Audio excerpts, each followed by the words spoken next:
Good afternoon. Welcome to another episode of Cinematic Hallucinations. I'm your host, Darius Miniweather. Today we're going into a project from the Miniweather archives. This is called The 8th Graders Speak. This movie stars Darius Miniweather in his art class with their plans to overthrow Miss Whoo. Rumor has it that Darius was in a totally different time zone to film this movie, and nobody's seen Miss Whoo after this. Perhaps she's teaching somewhere by now, but she won't say, just like most movie stars do. Without further ado, here's the modern-day classic, 8th Graders Speak.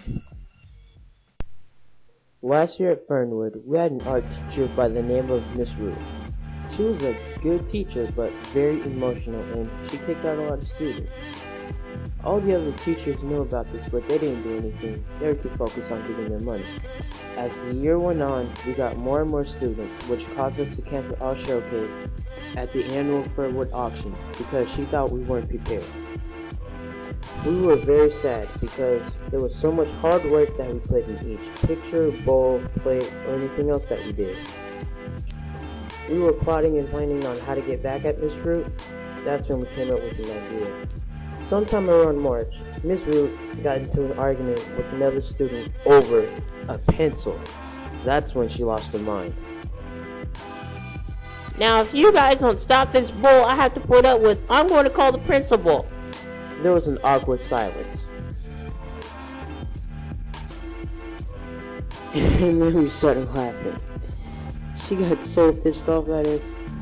She was kicking kids out one by one until eventually she left the class and never came back. Minutes after she left, all the students came back in the classroom and we were discussing on what was going on. Okay guys, this is just like the Chinese Revolution of 1911, don't you think? I asked. Why is that? The entire class asked in unison. Well, for starters, there's a lack of leadership because Miss Whoo has the power just like the Qing Emperor did, but only if they're willing to reach out to the people, which they didn't.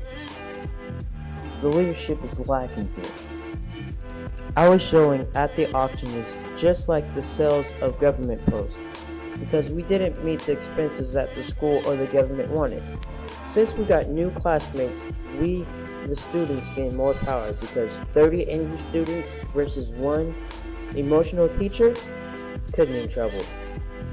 We also didn't cooperate with Miss Whoo either. She worked us up on our arts and was misleading us to something that was just terrible, and that's how we ended up here. Lastly, we have opium, or for us, art. Although we didn't have an art war or an opium war, we still traded our art, we sold it, and made art. We also smuggled it into other classrooms. So where do we go from here, man? Freddie asked. Well, we can start a group where us 8th graders have a say in what's going on, just like the Chinese did. Instead of the Republic of China, we'll call it, the 8th Graders Speak. Or something catchy like that, you know? And for the rest of the year, we got our own say in what happened in our class, and we never saw the likes of that lady, Miss Whoo, ever again.